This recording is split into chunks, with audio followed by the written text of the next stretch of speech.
السلام علیکم ورحمۃ اللہ وبرکاتہ۔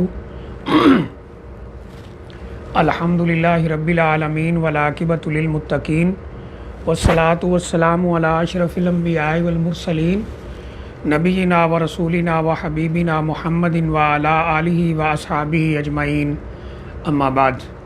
قابل احترام بھائیوں، دوستوں، بزرگوں، ہم سب لوگ اس بات سے اچھی طرح واقف ہیں کہ یہ محرم الحرام کا مہینہ ہے، اور یہ وہ مہینہ ہے جسے اللہ تعالیٰ نے 4 حرمت والے مہینوں میں سے حرمت والا قرار دیا ہے، یعنی جن 4 مہینوں کو حرمت والا بنایا ہے، عزت والا بنایا ہے، تقدس والا بنایا ہے، ان میں سے ایک ہے۔ اور حدیث شریف میں یہ بات موجود ہے کہ رمضان المبارک کے بعد سب سے افضل ترین جس مہینے کے روزے ہو سکتے ہیں وہ محرم الحرام ہے۔ اس کا خاص طور پر ایک روزہ جو 10 محرم کا ہے انتہائی فضیلت والا ہے۔ حدیث شریف میں آتا ہے، یعنی مختلف حدیث کو سامنے رکھیں تو خلاصہ کلام یہ ہے کہ رسول اللہ صلی اللہ علیہ وسلم جب مکہ سے ہجرت کر کے مدینہ آئے، لما ہاجر النبی صلی اللہ علیہ وسلم من مکہ الی المدینہ، جب رسول اللہ صلی اللہ علیہ وسلم مکہ سے ہجرت کر کے مدینہ آئے، فوجد الیہود یصومون عاشوراء، آپ نے دیکھا کہ مدینہ کے یہودی جو ہیں وہ 10 محرم کا روزہ رکھتے ہیں۔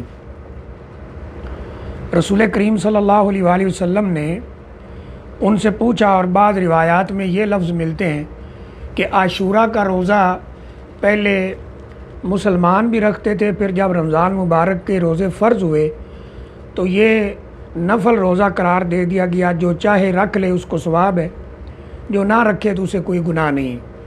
لیکن جب آپ نے مدینہ آ کر یہودیوں کو دیکھا کہ وہ عاشوراء کا روزہ رکھ رہے ہیں تو رسول اللہ صلی اللہ علیہ وسلم نے ان سے پوچھا، ما ھذا الیوم الذی تصومون فیہ، یہ دن جو ہے 10 محرم کا جس میں تم روزہ رکھتے ہو، کیوں رکھتے ہو؟ آخر اس دن کی تمہارے نزدیک کیا اہمیت ہے کہ تم اس میں روزہ رکھتے ہو؟ تو رسول اللہ صلی اللہ علیہ وسلم کو بتلایا یہودیوں نے، کہنے لگے ھذا یوم عظیم، ہمارے لیے یہ دن بہت بڑا ہے، بہت بڑا دن ہے ہمارے لیے۔ کیوں؟ وجہ کیا ہے وہ بھی بیان کی۔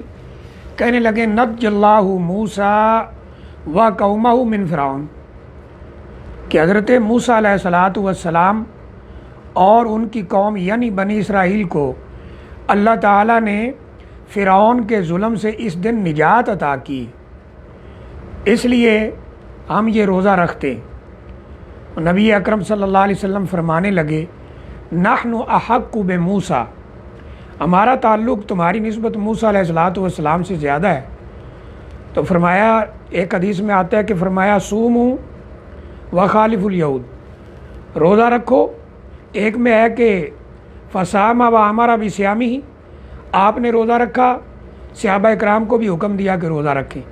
بعض صحابہ اکرام نے جب یہ عرض کیا کہ اس دن کی تعظیم تو یہودی بھی کرتے ہیں، روزہ رکھتے ہیں، ہم رکھیں گے، تو پھر یعنی ان کے دن کی تعظیم ہوگی یا ان سے مشابہت کا ذہن میں تھا، تو آپ نے فرمایا صوموا وخالف الیہود، روزہ رکھو، یہودیوں کی مخالفت کرو۔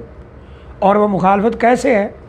آپ نے ایک حدیث میں آتا ہے کہ اگر میں زندہ رہا لئن بقیت الی قابل او قادم لاصومن التاسع، کہ اگر میں اگلے سال زندہ رہا تو میں 9 کا روزہ رکھوں گا، یعنی 9 کا روزہ اور 10 کا روزہ۔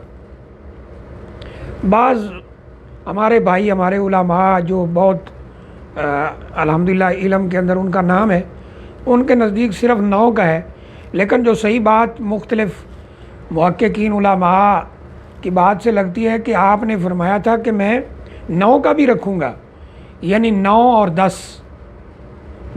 10 کا روزہ رکھا جائے۔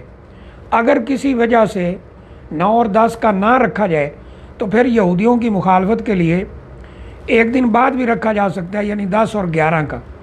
مسند احمد کے اندر ایک روایت موجود ہے، صوموا یومن قبلہ و یومن بعدہ، ایک دن پہلے یا ایک دن بعد میں روزہ رکھو۔ اگرچہ اس کی سند پر کچھ علماء نے کلام کیا ہے، لیکن بہرحال اگر 9-10 کا نہ رکھ سکے تو 10-11 کا رکھا جا سکتا ہے۔ اس لیے ابن قیم رحمۃ اللہ علیہ نے اپنی کتاب میں اس روزے کی درجہ بندی بیان کی ہے۔ فرمایا سب سے افضل اور سب سے بہتر یہ ہے کہ 9 اور 10 2 دن کا روزہ رکھا جائے، اور یہ نہ ہو سکے تو پھر 10 اور 11 یہ دوسرا درجہ ہے، یہ بھی نہ ہو تو تیسرا ہے کہ صرف 10 کا ضرور رکھا جائے۔ یہ روزہ کتنی فضیلت رکھتا ہے، رسول اللہ صلی اللہ علیہ وسلم نے فرمایا کہ احتسب علی اللہ ان یکفر السنہ، بعض میں ان یکفر السنہ الماضیہ، کہ یہ ایک روزہ رکھنے کی وجہ سے اللہ تعالیٰ 1 سال کے گناہوں کو معاف کرتا ہے۔ یعنی جو سال گزر گیا ہے اللہ تعالیٰ اس سال کے گناہوں کو اس روزہ رکھنے کی وجہ سے معاف کرتا ہے۔ تو بہرحال یہ 9 اور 10 کا رکھا جائے، یا پھر نہ رکھ سکے تو 10 اور 11 کا بھی رکھ لیا جائے۔ اگر یہ بھی موقع نہ ملے تو پھر 10 کا ضرور رکھنا ہے۔ اس سال یعنی 1443 ہجری جو شروع ہو چکا ہے اور یہ 2021 ہے، اس میں یہ روزہ جو ہے یا 2021 یعنی بدھ کو 9 تاریخ بن رہی ہے اور جمعرات کو 10 بن رہی ہے۔ اس دفعہ پاکستان وغیرہ انڈیا وغیرہ میں بھی چاند انہی تاریخوں کے مطابق ہے، یعنی 9 کو بدھ ہے اور 10 کو جمعرات ہے۔ تو بدھ اور جمعرات جو ابھی کل بدھ ہے پرسوں جمعرات ہے، یہ 2 روزے ضرور رکھے جائیں تاکہ روزے کا ثواب بھی حاصل ہو اور یہودیوں کی مخالفت بھی ہو۔ یہاں یہ بات بھی قابل ذکر ہے کہ نبی صلی اللہ علیہ وسلم نے یہودیوں کی مخالفت کا کس قدر حکم دیا ہے کہ نیک کام میں بھی ان کی مشابہت سے بچنا ہے، روزہ بھی رکھنا ہے لیکن ان کی مخالفت کرنا ہے۔ لیکن افسوس ہے کہ آج ہم جب اپنے مسلمانوں کا کلچر، تہذیب، ان کی زبان، ان کا اٹھنا بیٹھنا وہ دیکھتے ہیں تو سارے کا سارا ان والا نظر آتا ہے۔ سب کی بات نہیں ہے لیکن اکثریت اسی میں مبتلا نظر آتی۔ تو اللہ تعالیٰ سے دعا ہے اللہ عمل کی توفیق عطا فرمائے۔ السلام علیکم ورحمۃ اللہ وبرکاتہ۔